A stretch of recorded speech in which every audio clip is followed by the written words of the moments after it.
va qizlarim baridan da so'ng ishga kelgan qo'yib. O'ta amirlar.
Ben sizlerge can soğuk işinizlerge ilgili kalalım.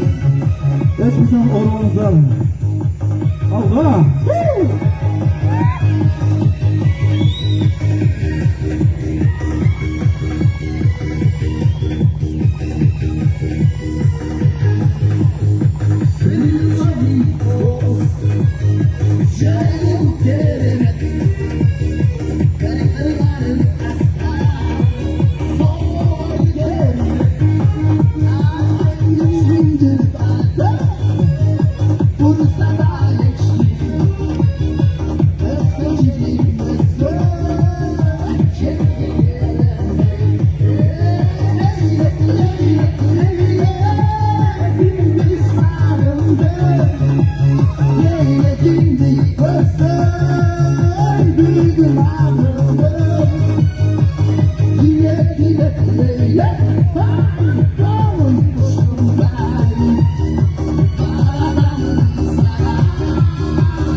Hangi işlerge ilgili kalayız?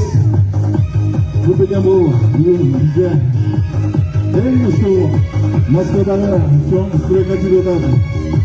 Ben şu yerden yaşlığa işte eşin amanlıklı yolu yapıyorlar. Çok bakma.